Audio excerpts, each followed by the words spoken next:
إن الحمد لله وحده الصلاة والسلام على من لا نبي بعده وبعد اللهم صل على محمد وعلى آل محمد كما صليت على إبراهيم وعلى آل إبراهيم إنك حميد مجيد اللهم بارك على محمد وعلى آل محمد كما باركت على إبراهيم وعلى آل إبراهيم إنك حميد مجيد رب اشرح لي صدري ويسر لي أمري واحلل عقدة من لساني يفقه قولي سبحانك لا علم لنا إلا ما علمتنا إنك أنت العليم الحكيم. It protects the heart from malice and the hatred. A heart which is full of ikhlas, you will not find that heart is having any sort of grudge against others, is having any sort of hatred against others. Yes, if there is hatred, it is only for the sake of Allah subhanahu wa ta'ala. Usually our hatred is our own self-interests. Our love is for our own self-interests. But this heart, the heart of this mukhlis, there is the love, there is the hatred, because hatred is something which cannot be removed from the human nature. It's a part and parcel of the human nature. It has been highly hardwired in the human nature, so it cannot be taken away. However, Islam shows us, Islam teaches us how to channelize this. And the channelization of the hatred and the love in Islam is that it should be only for the sake of Allah subhanahu wa ta'ala. We love someone, we love for the sake of Allah. We hate someone, our hatred is not for our own self-interest, rather it is for the sake of Allah subhanahu wa ta'ala. However, ikhlas is such a thing that which channelizes these two propensities, propensity of love and propensity of hatred. Ikhlas channelizes it. Ikhlas makes it only for the sake of Allah subhanahu wa ta'ala. Prophet sallallahu alaihi wasallam, man ahabba lillah wa abghada lillah wa a'ta lillah wa mana'a lillah faqad istakmala al-iman.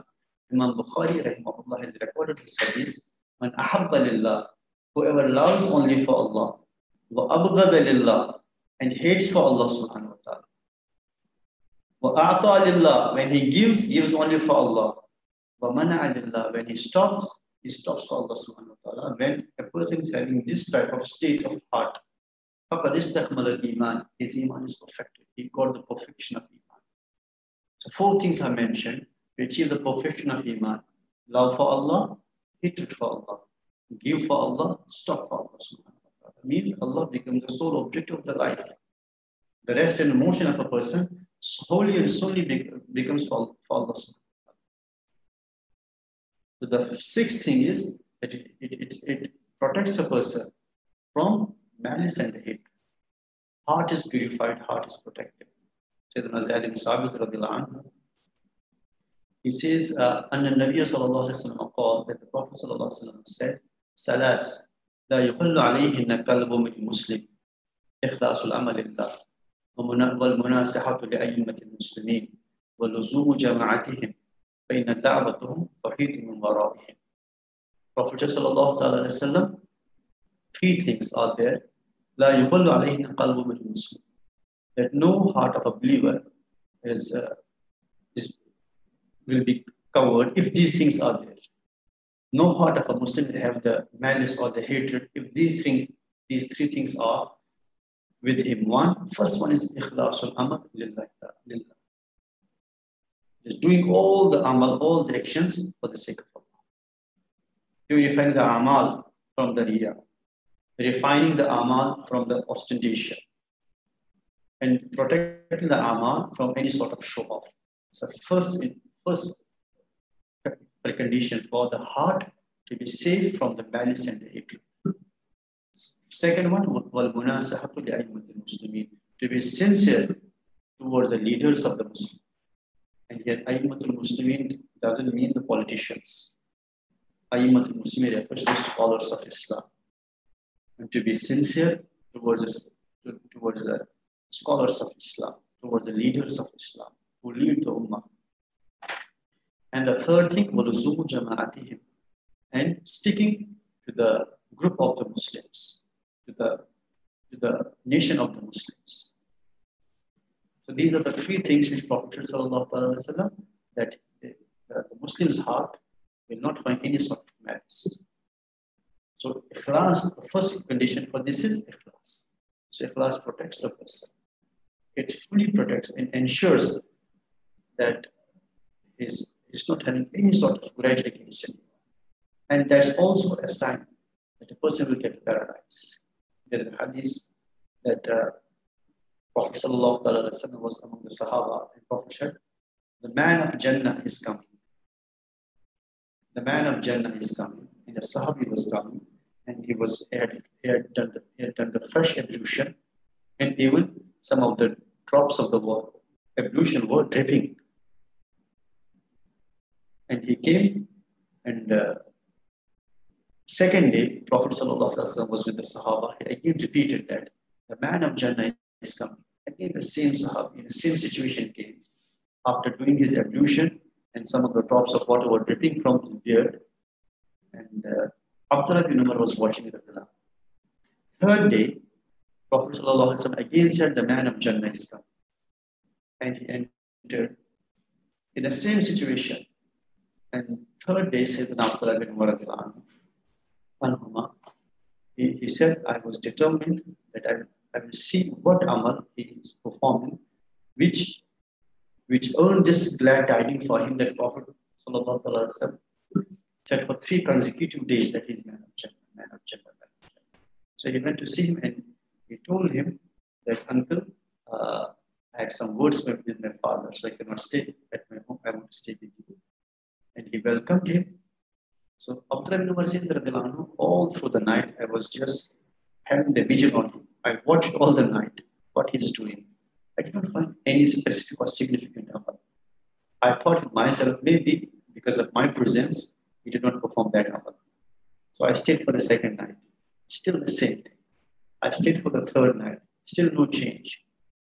Then third day, I said to him, uncle, I will tell you true.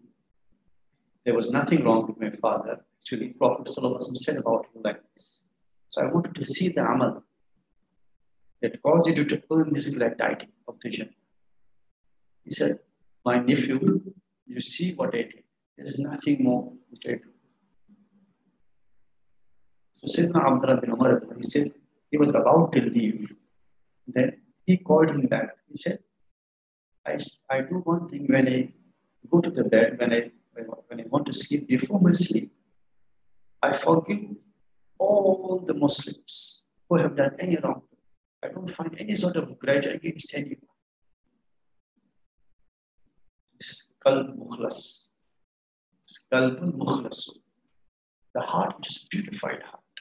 There is no hatred, there is no malice, there is no any grudge, there is no any animosity against any believer of Allah subhanahu wa ta'ala.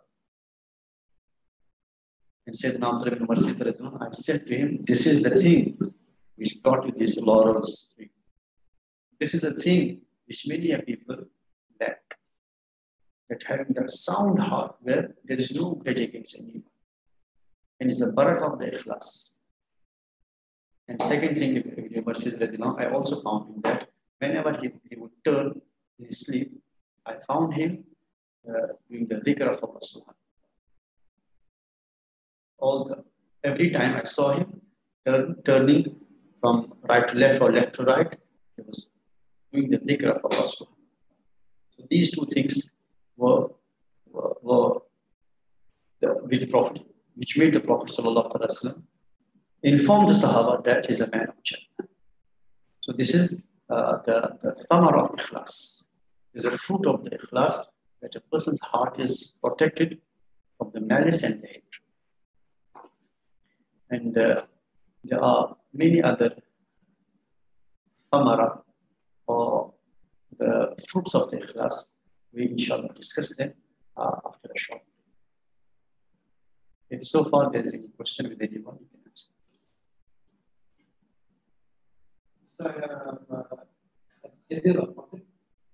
As far as the Khidr alayhi salam is concerned, there's a difference of opinion among the scholars.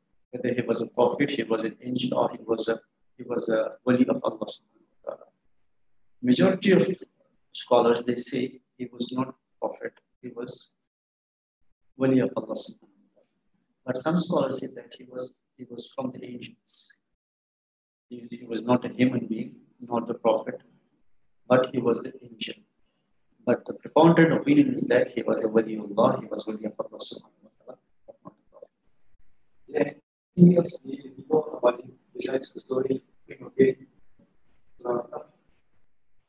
There are many things which are attributed to Khidr alayhi salam, but such things, those evidences are not as strong as need to be. They are not authentic traditions. That's why there is difference of opinion among the scholars. Actually, you mentioned in the scriptures,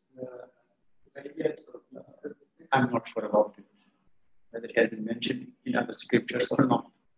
But in the Quran, he has been mentioned not by his name, but by virtue of his character. There's no mention of the word Khidr in the Quran. It's just Allah says that he met a person, and that person, how we come to know about it? For the Prophet sallallahu alaihi wasallam, as Sahih al-Bukhari, there are many ahadiths regarding the Khidr alayhi salam, mentioning the same story, that of the Surah Al-Kahf.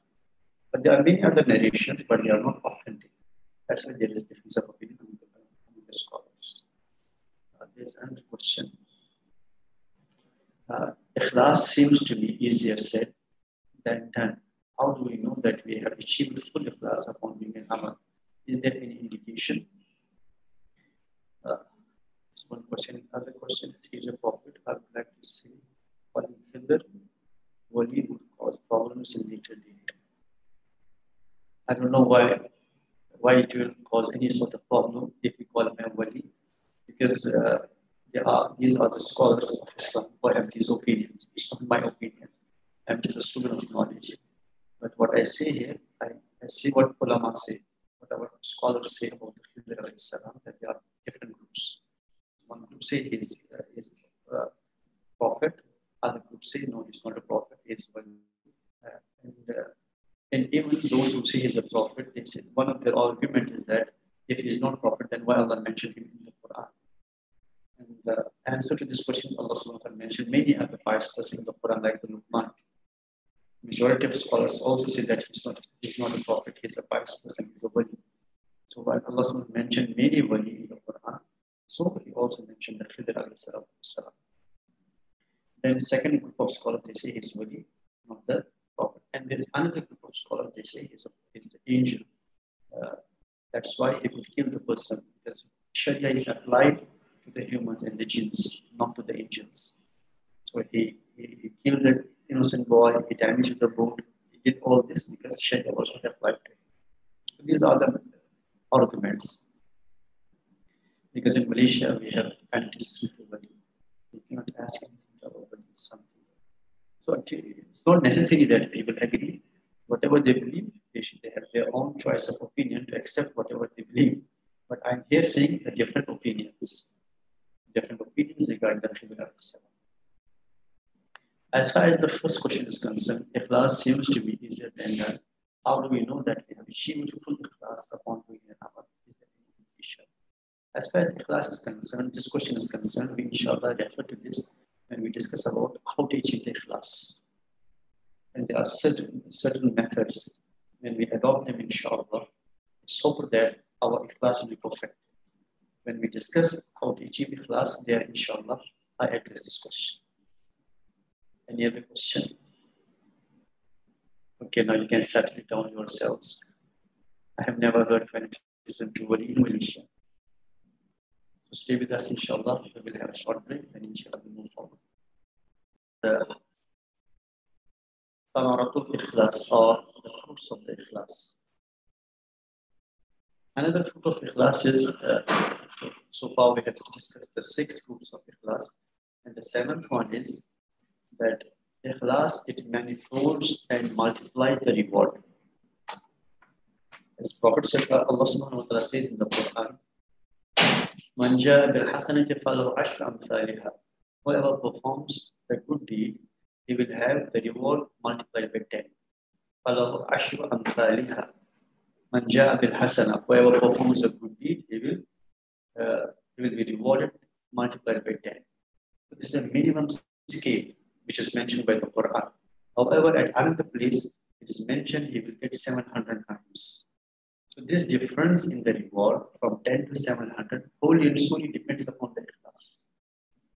So if there is no good ikhlas, or we can say there is no perfect form of ikhlas, still multiply by 10. But if there is good amount of ikhlas, then it will be multiplied by 700. And if there is perfect ikhlas, and Quran says, Ajran Azima, there is a great reward. And when Allah says the great, there is no limit to it. So ikhlas, it multiplies the reward of an action. Abdullah ibn Mubarak rahimahullah, he said, رُبَّ عَمَلٍ كَبِيرٍ تُصَغِّرُهُ النِّيَّةُ وَرُبَّ عَمَلٍ صَغِيرٍ تُعَظِّمُهُ النِّيَّةُ. رُبَّ عَمَلٍ كَبِيرٍ, many great deeds, تُصَغِّرُهُ النِّيَّةُ, is dwarfed, deflated by the niyyah, by the intention. If intention is corrupted, then however the amal will be great, it is all deflated. It is reduced, and its reward is altogether revoked. وَرُبَّ عَمَلٍ صَغِيرٍ, many small deeds. If we see the hajm, if we see the quantum of that particular deed, it's small. رُبَّ عَمَلٍ صَغِيرٍ تُعَظِّمُهُ النِّيَّةُ, but it is glorified, it is exalted by the niyyah. Prophet sallallahu alaihi wasallam, if a person he makes a charity of gold as that of the mountain Uhud, but he is not having ikhlas, he will not get the reward even to the amount of the date seed. A person is spending the way of Allah. So, Rubba Amalin Kabir, what Abdullah ibn Mubarak says, Rubba Amalin Kabir is a great deed a person is spending the gold to the weight of the mountain Uhud. However, he is not having ikhlas, he will not get the reward even to the weight of the amount of the date seed, the date pit. And on the other hand, Prophet sallallahu alaihi wasallam, if a person spends in the way of Allah to the amount of date pit and he is full of ikhlas, he will have reward more than as if he spent the gold equal to the weight of mountain. So it is the ikhlas which dwarfs and which elevates the reward of the amal. So these three scales are there. Minimum 10, minimum multiplied by 10, and then 700, and then unlimited. And what is the main deciding factor for this? It is ikhlas, it is sincerity in the amal. And the eighth one is that, as I said, as far as ikhlas is concerned, it amasses the rewards. Ikhlas, if a person, it amasses the rewards. If a person is sincere, he wants to do some action, but he couldn't do it due to certain constraints. But due to the sincerity in the ikhlas, he will get the reward of that particular amal. Even if he doesn't do it. There were certain constraints. He wanted to do it. He tried his all possible level best, but still he couldn't do it.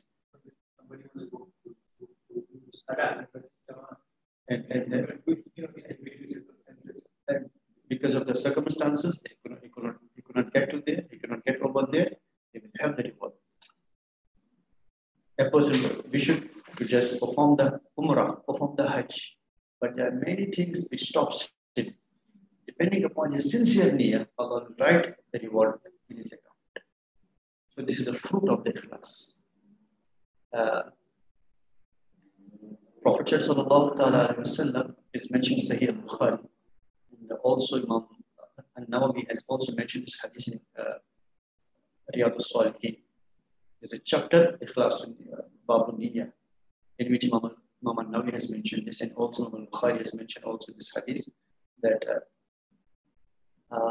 some people, son Sayyidina Anas bin Malik on the thought of Sayyidina Anas bin Malik, they said that some people stayed behind in Medina while Prophet was going for the battle.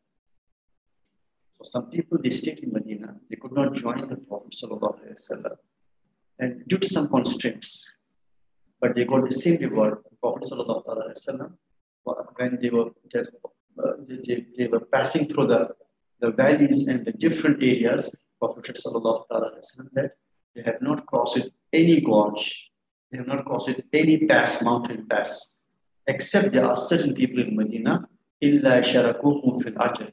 They are your partners in the reward. They will get the same reward as that of you. And the Prophet ﷺ, that there were certain constraints with them which stopped them to join us. But their hearts are with us. Their intention was to join us. The barakah of the ikhlas is that if a person is not able to do a particular deed, but he has his strong desire to do it, but due to certain constraints, due to certain obstructions, he is not able to do it, he is not able to translate that into practice. Allah subhanahu wa ta'ala will write, Allah will give him the reward according to his intention. Imam Al-Razi rahimahullah, he has mentioned one of the hadiths in his tafsir. Prophet sallallahu alaihi wasallam, Niyatul mu'mini khayrun min amalihi. The intention of the believer is better than his action. So we should never be bakhil in our intentions. We should never be miser in our intentions. We should always intention to do something good at a bigger level. And if Allah subhanahu wa ta'ala provides us the opportunity, provides us the means to do it, to practice it, then we should not lag behind. However, if the thing is not facilitated to us, we are not able to perform that action, we are not able to just transform that into the reality, to translate that into the practice, but still we will get the reward because of the sincere intention. So this is one of the biggest reward of the ikhlas, that a person is not doing anything, but still he gets the reward for this. And so these were the samarat of ikhlas, or fruits of ikhlas. Now we discuss upon how to achieve ikhlas. And here I also refer to the question as well. As we know that ikhlas is immensely important. Without the ikhlas, all the amal, they are destroyed. They are valueless, they are spiritless, they are soulless. It's only because of the ikhlas Allah accepts the amal. Allah subhanahu wa ta'ala is pure. He only accepts the pure. Allah subhanahu wa ta'ala is, He accepts only such things which are done only for His sake, which are done only to achieve His pleasure, which are performed to seek His pleasure. So that's why ikhlas is very important. And our Aslaf, they have emphasized it upon the ikhlas a lot. And all the time they would suggest, they would advise one another to observe the ikhlas in all the deeds, in all the actions. So how can we achieve the ikhlas?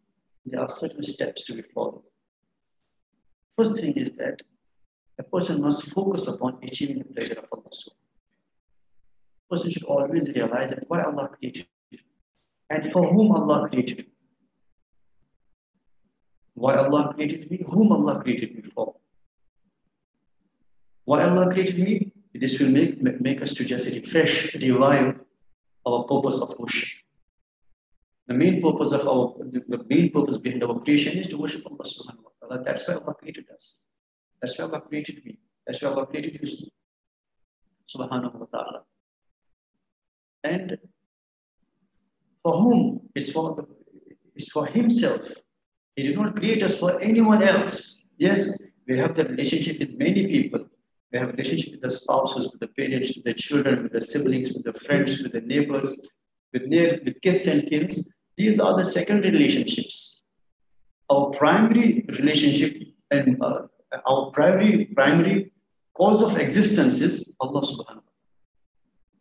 So when we focus upon this thing, this will help us that when I'm only for Allah subhanahu wa ta'ala, He created me just for Himself, so I should do all my needs for Him. I should not associate anyone partner to Him in His worship. Focusing upon achieving the pleasure of Allah subhanahu wa ta'ala, because that is the ultimate thing we want to achieve.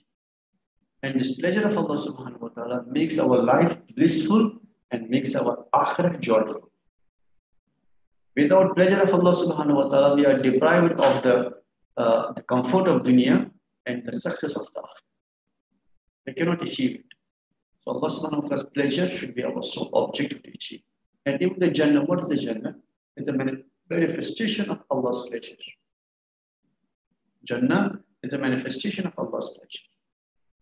What is Jahannam? It's a manifestation of Allah's displeasure.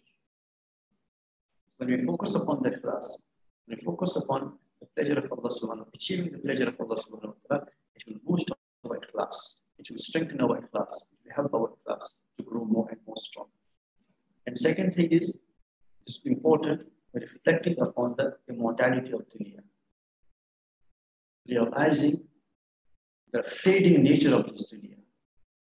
Allah subhanahu wa ta'ala says in the Quran, كُلُّ مَنْ عَلَيْهَا فَانٍ وَيَبْقَى وَجْهُ رَبِّكَ ذُو الْجَلَالِ وَالْإِكْرَامِ.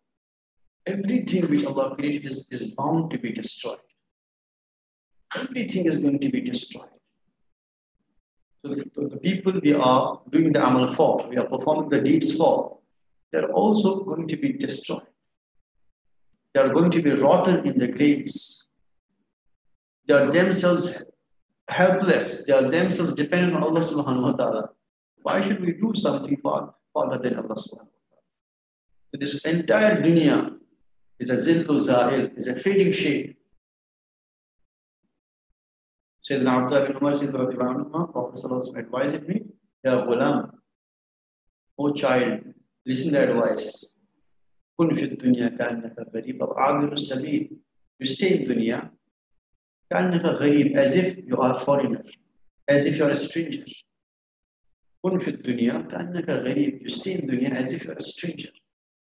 Means stranger is the one who has a relationship with others just to seek his things done, to have his desires fulfilled and just.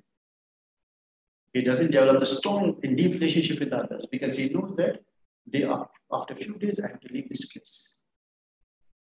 Stranger is the one who goes to a specific place to stay there for a few days and then he leaves.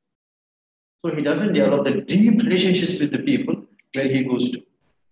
That should be our approach in dunya. Yes, we have the relationship with many people, but it is all temporary relationship. It's all just for the few days. Quran says, Ayyamam ma'dudat, just countable days. Just countable days. And out of these countable days, major portion is already passed. A few days are now at our hand, in our hand, at our disposal. So thinking upon the just vanishing nature of this dunya, the immortality of this dunya. Sahabi came from Yemen and he met the Prophet sallallahu alaihi wasallam. Prophet sallallahu asked him how people are doing there, how Muslims are doing there. Then he said, Ya Rasulullah, so they're all well off there. نَأْخُذْ أَلْوَانًا مِنَ الطَّعَامِ. We have the colorful of the foods. So we have many foods there. Prophet sallallahu alaihi wasallam, مَاذَا تَسِيرُ إِلَى مَا تَسِيرُ. Then what happened to this food which you eat? It's beautiful, delicious. What happens to this? He said, إِلَى مَا تَعْلَمْ يَا رَسُولُ اللَّهِ صَلَّى اللَّهُ عَلَيْهِ وسلم. The thing you know, Ya Rasulullah sallallahu alaihi wasallam, it is turned into the filth. And Prophet sallallahu alaihi wasallam, that is your dunya. That's the fate of your dunya. So this dunya in the sight of Allah subhanahu wa ta'ala is nothing. So why to do any amal for those things? For the people who are themselves dependent on Allah subhanahu wa ta'ala. We achieve certain things of dunya which are going to be vanished and destroyed. And we know that we cannot take anything along with us. It's only the amal, the sincere amal which go along with us and which are going to benefit us. All the amal will go along with us, and beneficial amal will be only the amal based on the ikhlas. Otherwise, all sorts of amal with riya or bad amal or good amal, everything will go along with us.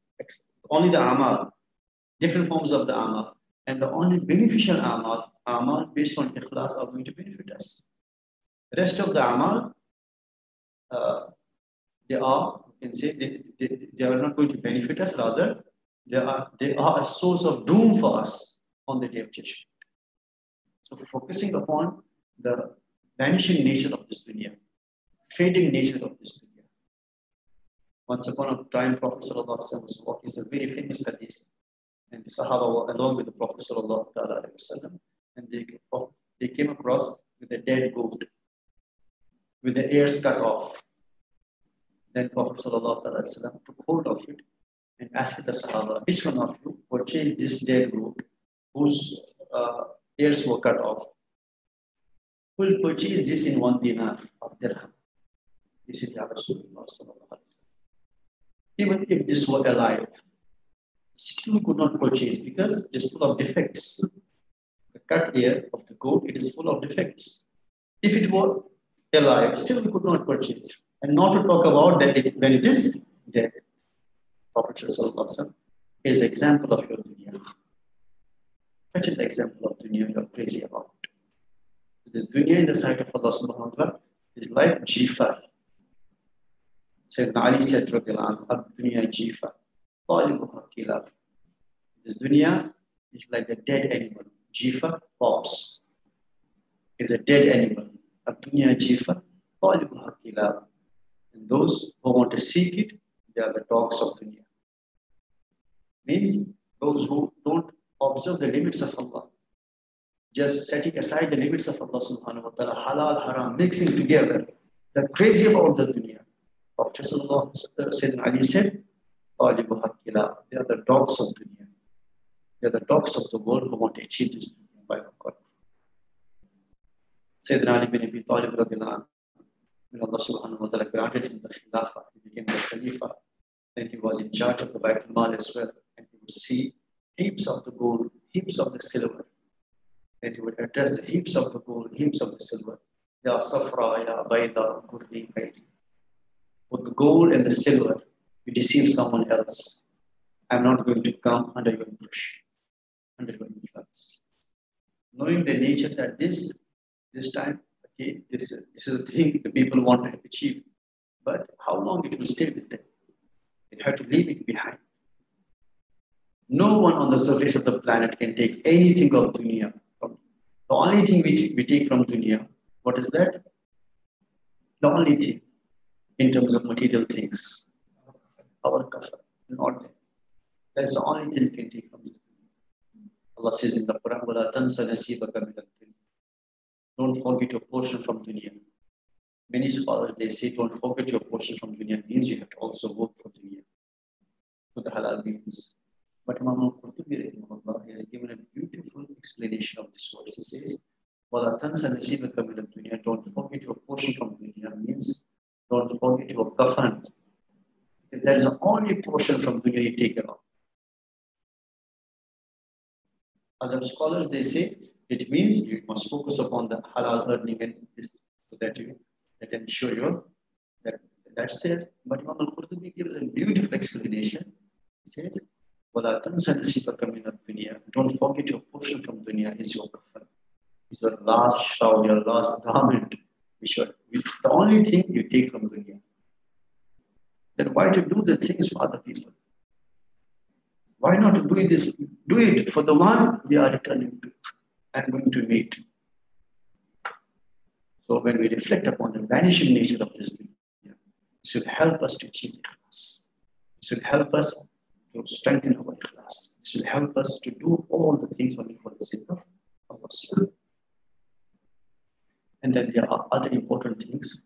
And inshallah, when we discuss other things, how to achieve the ikhlas, then inshallah the question will be addressed also, that how we can convince him that yes, we are doing this, we are having the ikhlas. We discuss it inshallah in our upcoming session. Subhanallah wa bihamdihi, subhanakallah wa bihamdik, ashhadu an la ilaha illa anta astaghfiruka wa atubu ilayk.